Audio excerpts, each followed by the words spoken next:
Well, if we haven't met yet, my name's Adam, and I get the privilege of being our worship pastor here. But today we were led in worship by somebody I could listen to sing the phone book, and it would sound so good. You know, it was in 8th grade that our worship pastor of the church I grew up in was out sick, and they said, Adam, it's your turn, at 8th grade. So I wish I was that good as Alani was at 8th grade, but man, she's amazing. Something different happens when Alani sings. And I can't wait to see what God does with her in our life, but here at our church too. Isn't that good? Yeah.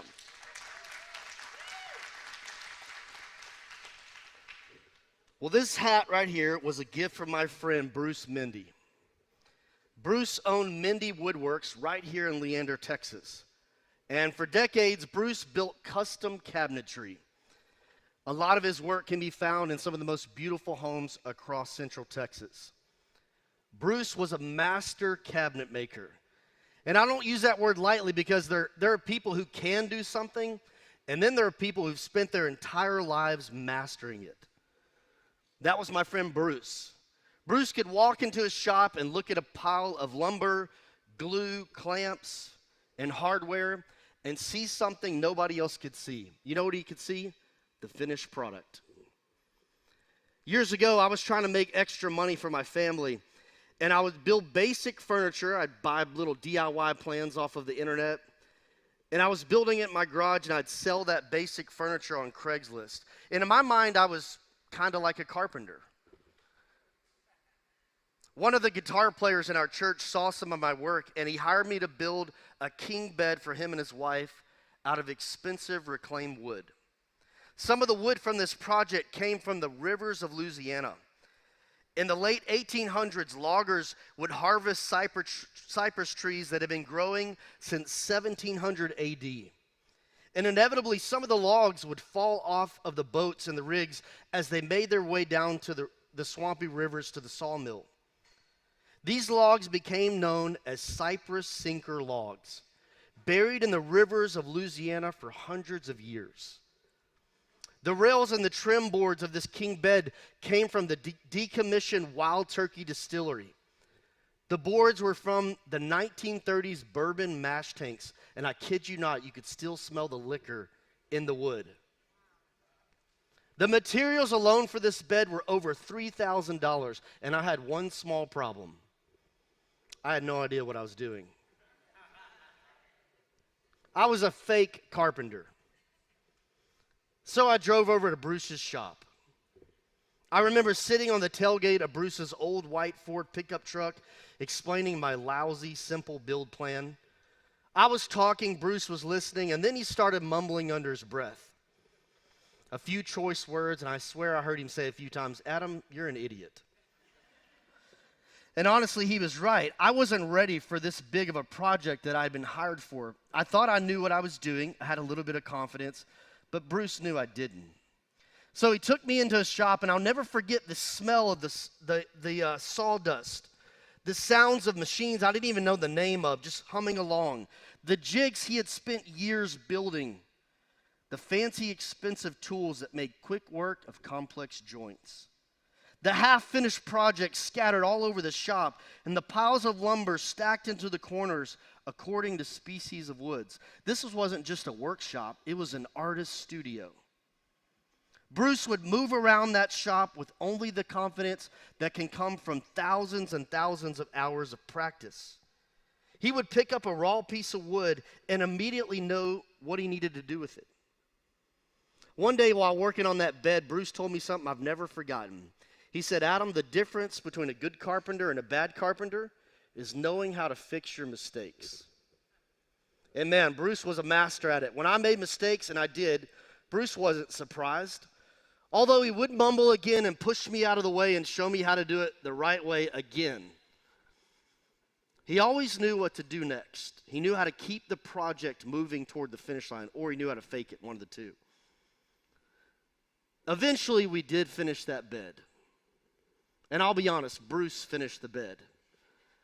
I mostly just learned that I wasn't a carpenter. But more than anything, I learned what it looks like to stand beside a master at work. Because the biggest difference between Bruce and me wasn't skill, although that was certainly a factor. The biggest difference was vision.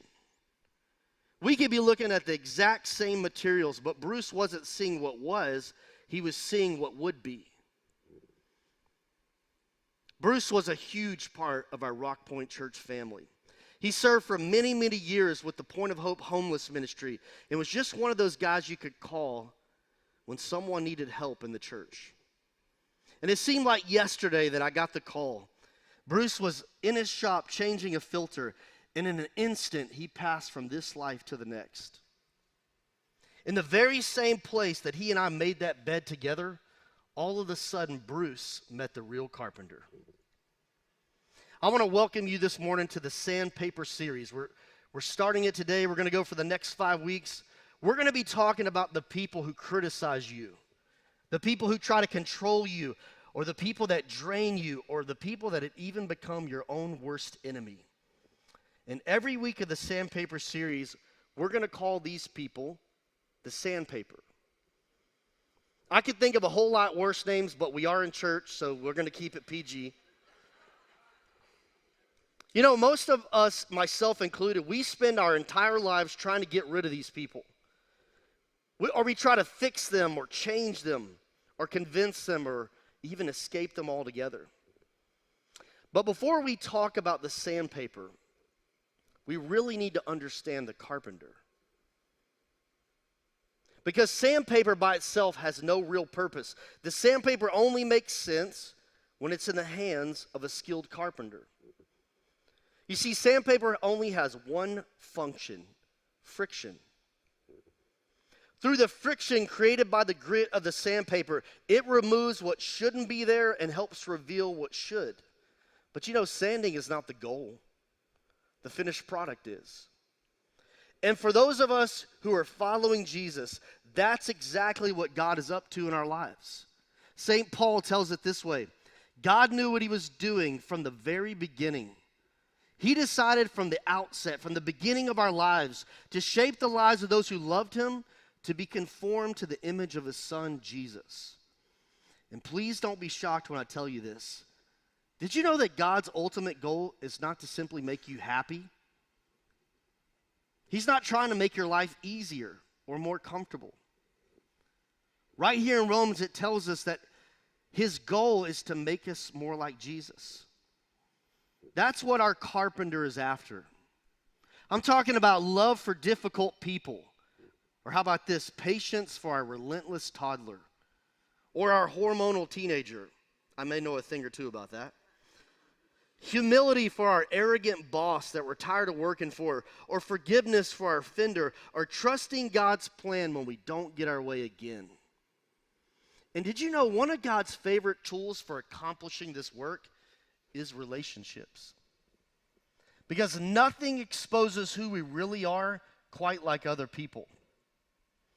Every week of this series, we're going to ask the same question. And the question is not the one we ask all the time, which is, why is this person doing this to me? We know that question all too well. The question of this Sandpaper series that we're going to wrestle with every week is, what is the carpenter doing in me through them? How is God using them to shape me? Because as we're going to learn today, the friction of difficult relationships in our lives may be preparing us for a moment that we cannot even see yet. But if all you can see is the sandpaper, the person you can just no longer deal with, then you may miss what the carpenter is up to in your life. When we understand the carpenter, we start to see the sandpaper differently. I want to take us through a story. It's a long story found in the scriptures in the book of Genesis, and it's a wild story. We're going to move really fast because there's a lot of details, but it's a story of a 17-year-old boy named Joseph. You may have heard of it before, but today we're going to walk through that story as we explore the concept of sandpaper. The scripture tells us that Joseph's father loved Joseph more than any of his other sons, and he made an ornate robe for him. The scripture's going to tell us that the father made his favoritism public. When his brothers saw that their father loved him more than any of them, they hated him. and could not speak a kind word to him. Joseph's brothers hated that Joseph was daddy's favorite boy. They didn't even have to wonder who the favorite was because the ornate robe was all the proof that they needed. But then we read that Joseph brought their father a bad report about them, the brothers. So now we've got daddy's favorite boy and a little snitch. And to make matters worse, God began to give little young Joseph dreams. And these dreams were intoxicating, especially for such a young heart. In these dreams, everybody is bowing down to Joseph, his brothers, his father, everybody. Imagine you're sitting at breakfast table with Joseph, your brother, and he pipes up and says, guys, I had a weird dream last night. What is it, Joseph? You're all bowing down to me. It didn't go over well, and Joseph did what most 17-year-olds do. He told everyone about his dream. He couldn't keep his mouth shut. He even told his bitter brothers. Stupid mistake. His brothers said to him, Joseph, do you intend to reign over us? Will you actually rule us? And they hated him all the more because of this dream and what he had said. The resentment had been building for quite a while, and it finally reached a boiling point. And you know why? Because Joseph had a God-given dream, but he doesn't have a God-formed character. He's got the vision, but he's lacking the wisdom. He has the calling from God, but he doesn't have the humility to match it. He's got all the potential in the world, but you know what he's missing? Maturity. He's 17. And so the carpenter begins his work. One day, Joseph's father sent him to check on his brothers who were tending sheep far, far away from home. And as Joseph approached, they saw that little twerp coming. They saw the stupid coat. They saw the ridiculous dreams. They saw daddy's favorite boy. They said, here comes the dreamer, they said to each other. You see, they didn't even call Joseph by his name anymore. His identity had become the thing they hated the most. Come now, let's kill him. We'll throw him into one of these pits and we'll say that a ferocious animal devoured him. Then we'll see what becomes of those dreams he keeps talking about. But one of his brothers had a little more sense than the other brothers and says, well, let's not take his life. Don't shed any blood. We'll throw him into the pit here in the wilderness, but don't lay a hand on him. So the brothers grabbed Joseph and they violently stripped that stupid robe off and they threw him into a pit naked and left to die. And Joseph is betrayed by those closest to him. Does that sound familiar to anybody? Just like that, one moment Joseph is carrying that God-given dream, and the next he's sitting in a pit crying out like a middle school girl, trying to be saved by his brothers. But then things go from bad to worse. The story tells us that the brothers are eating lunch nearby. Joseph's in the pit, and out in the distance, a caravan of traders are passing by. The plan changes again. What are we going to do with this brother we hate? Instead of leaving Joseph in the pit to die, they sell him to that caravan of traders to be sold as a slave over in Egypt. His own brothers sold their brother out for 20 pieces of silver. Does that sound familiar to anybody? The traders bring Joseph over to Egypt, where he's sold to a captain in Pharaoh's army, which would have been like the head of the secret service. And his name was Potiphar. And get this, overnight, the dreamer is now serving someone else's dream.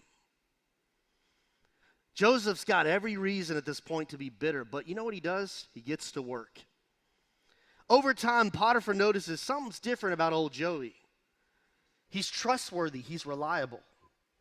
And eventually, Potiphar puts Joseph in charge over everything he owns.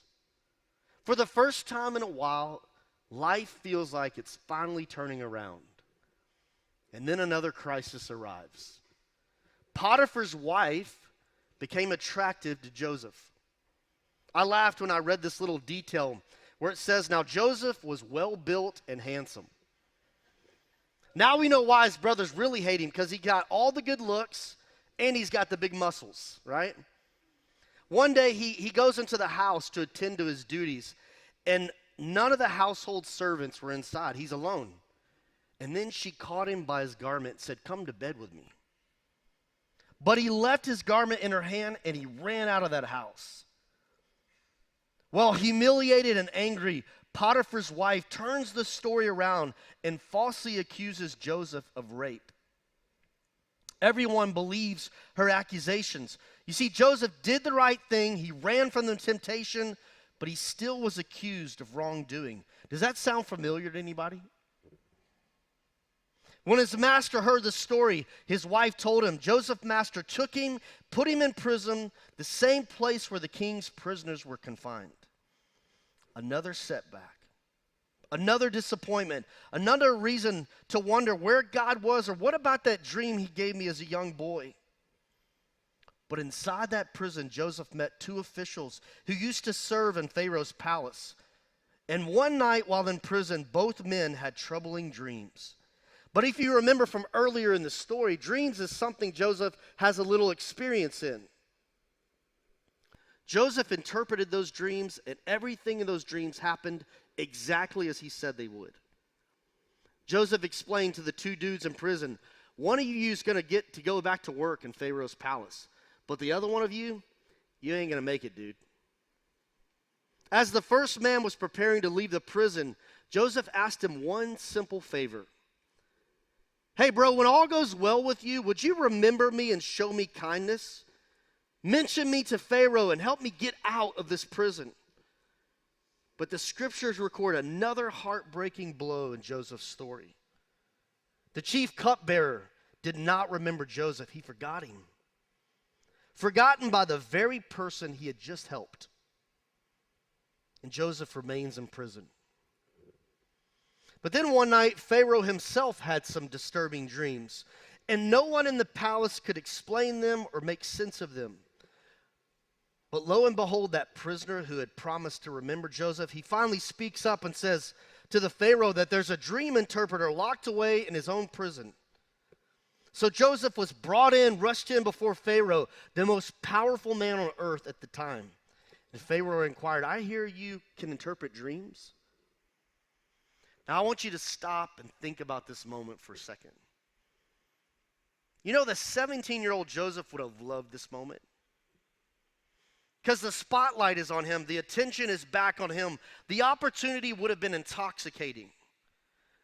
But Joseph is a changed man. Instead of taking the credit, the man who was betrayed, accused, imprisoned, and then forgotten says, I can't do it, but God can. I wonder, do you see the transformation in Joseph as I've been telling you this story? Because when we first met Joseph, his ego is running his life. He's an entitled daddy's boy. He's got the expensive coat to prove it. And he's flaunting his dreams around like he owns the place. And the question I have for Joseph as he stands before Pharaoh is, what in the world happened to you, Joseph? What really went on down in that pit when your brothers threw you in there, or late at night in prison when you were all alone in your jail cell? What was taking place inside of you all those years that you were operating underneath another man's authority? In other words, what was the sandpaper doing? Because somewhere between the pit and this moment we're in right now, it seems as if the carpenter transformed the dreamer. Joseph is no longer impressed with Joseph. He's impressed with God. And this is where most people would say, myself included, you're right, Pharaoh, I can do it. I can interpret dreams. After all, I want to get out of this prison. It is me you've been looking for. But you see, Joseph says something only a changed man knows how to say. I can't, but God can. My friends, the sandpaper did its work. All along in Joseph's story, God was doing something in the heart of Joseph. So here's Pharaoh's dreams. They're a little weird. He was standing by the Nile when out of the river there came up 7 cows, sleek and fat, and they grazed among the reeds. After them, 7 other cows, ugly and gaunt. What a weird word, right? Don't call your wife that ever. The ugly and gaunt cows come up out of the Nile and stood beside those on the riverbank. And the cows that were ugly and gaunt ate up the 7 sleek, fat cows. And then Pharaoh woke up, because that might be the worst dream you could ever have, right? He fell asleep again, and he had a second dream. 7 heads of grain, healthy and good, were growing on a single stalk. After them, 7 other heads of grain sprouted, thin and scorched by the east wind. The thin heads of grain swallowed up the 7 healthy, full heads. Joseph interpreted those weird dreams, and the Pharaoh was amazed. Through these dreams and Joseph's interpretations, God is revealing what he's about to do in the world. Joseph explains to Pharaoh that a 7-year famine is coming. But before that, God is going to give a 7-year period where the food will be in abundance. And then Joseph recommends a plan for what to do about these dreams to Pharaoh. He says, store grain during the years of abundance so people can survive the famine. And again, Pharaoh is impressed. In fact, he says, since God has made all this known to you, there is no one so discerning and wise as you. You're going to be in charge of my palace. You see, the prisoner is now a governor. The slave is now a ruler. One of the most forgotten men is now second in command over the most powerful nation on earth. And ladies and gentlemen, I don't know if you notice, but the dream just came true that God gave Joseph as a young boy. He's finally in charge. But Joseph's story isn't over yet. Because God had not spent 20 years preparing Joseph for a palace.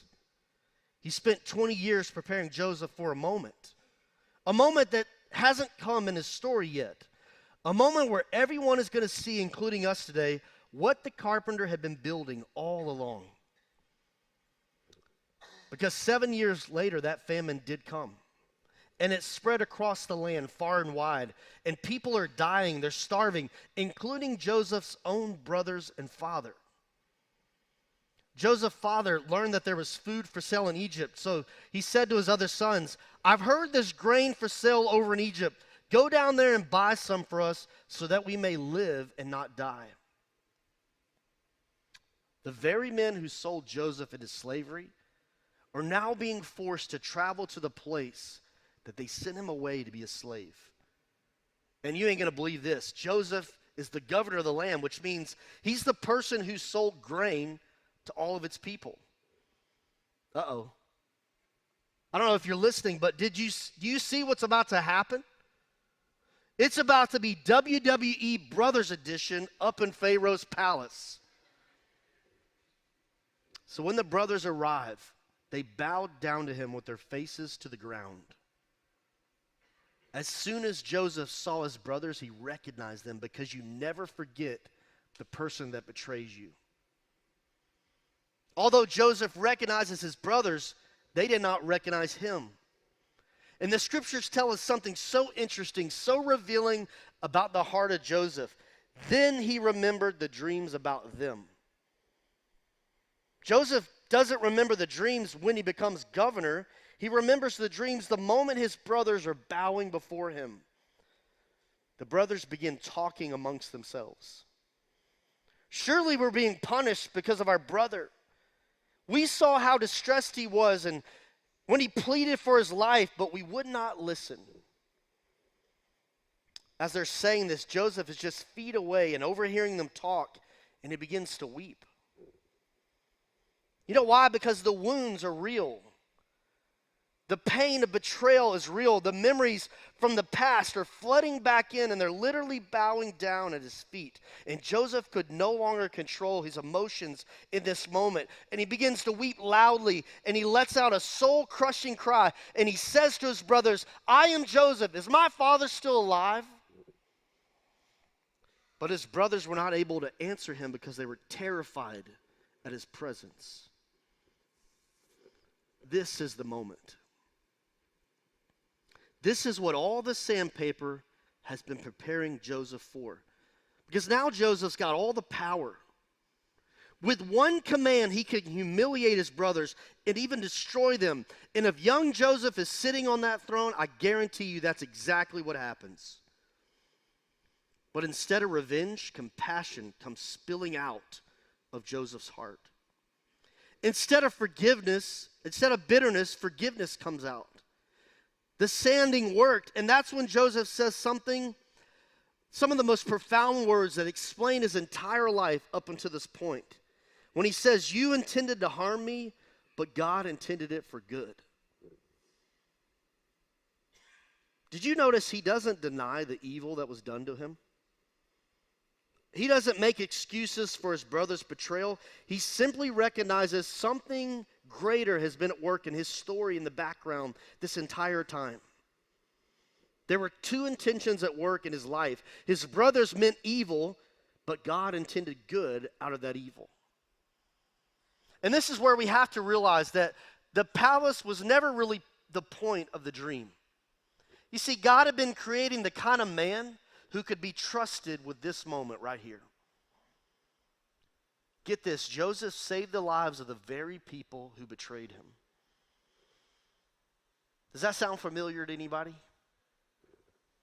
Do you know what the carpenter was making in Joseph? Someone that could forgive his enemies. Someone who could bless the very people who wounded him. Someone who could use their power to save instead of to destroy. Joseph forgave his brothers. Jesus forgave his executioners. Joseph saved an entire nation from famine, and Jesus saves the world from sin. You see, Joseph was showing us what Jesus was going to be like. And it turns out that God knew what he was doing. From the very beginning of Joseph's story, when he decided from the outset to shape the lives of those that love him, to be conformed to the image of his son, Jesus. And this is where the story becomes our story.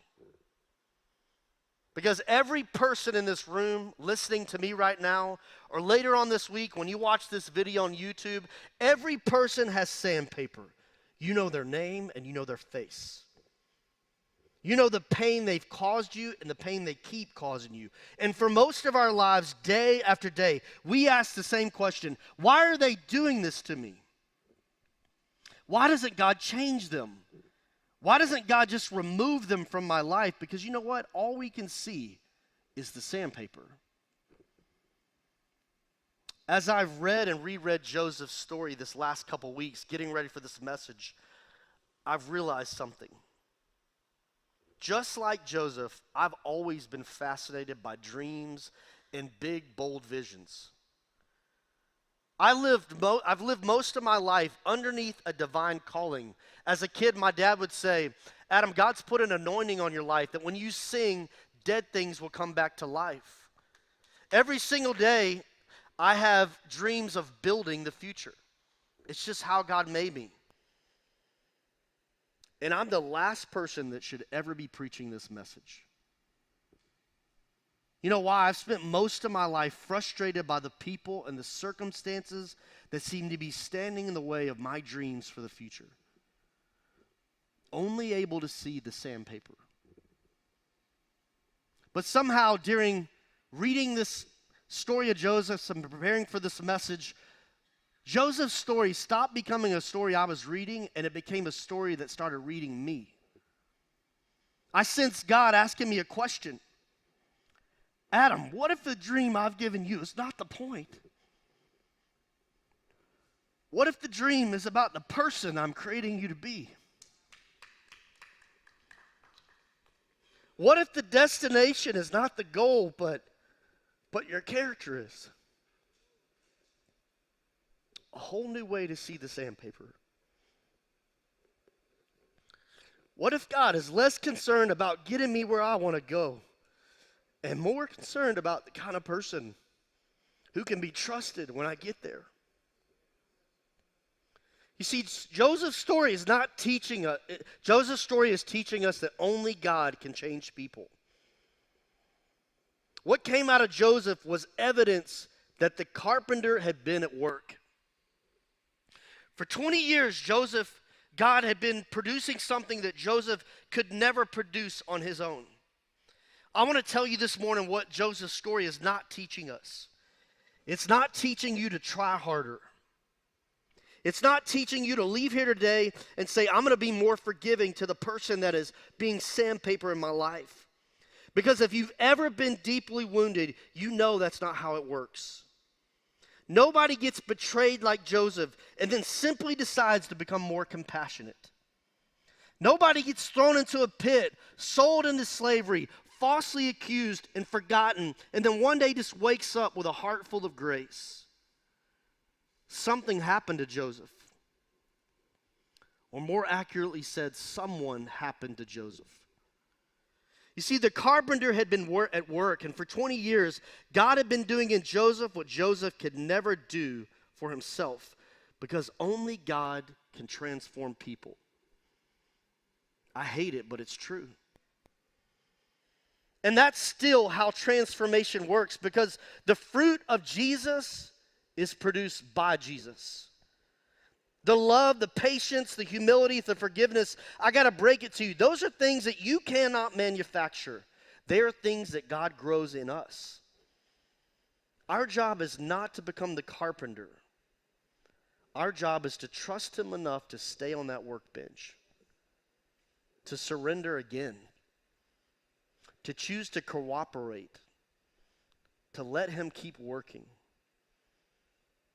Because you cannot transform yourself into the likeness of Jesus, but the good news is he can. And Joseph came to that same realization when he confessed, I can't, but God can. I can still see my friend Bruce working in that shop, always moving the project along in spite of my mistakes. Somehow he was able to see what the project would become at every step of the way. And listen, that's how God is with you. I have no idea why they abused you, why they've used their mouth to tear you down word by word. I have no idea why they try to control your every move, or why they walked out of your life and left you picking up the pieces. I have no idea why they can't see it's a one-way relationship. You give and they take. And you feel overlooked and insignificant. I want to invite you to join me today to trust the carpenter. That's our choice. Trust God or die. Somehow he can take that sandpaper and use it for good. He can take that sandpaper and form something in you that is beautiful, a life that is resilient, useful, and maybe something even one day that he can use to help save others with.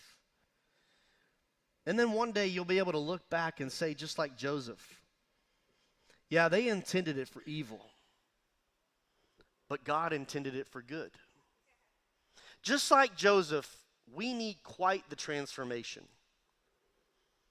You know, the easy part is, girl, you ain't gonna believe what they said to me today. Calling your mom up and saying, here's what they did. Can you believe it? That's the easiest part. Or harboring resentment, or getting even, or just cutting them out of your life. But what if instead we learn to bow? What if instead we learn to say, Carpenter, I don't understand what you're doing. I don't understand why you keep allowing this to happen in my life, but I trust you. I mean, I think I do. I really want to. I trust your timing. I trust your process. I trust that you see something that I cannot yet see. And if more sanding is needed, just keep working on me, because I want what you want more than I want comfort. I want what you want more than I want control. I want what you want more than I want the dream. So make me into the kind of person who is more like Jesus. Let's pray together.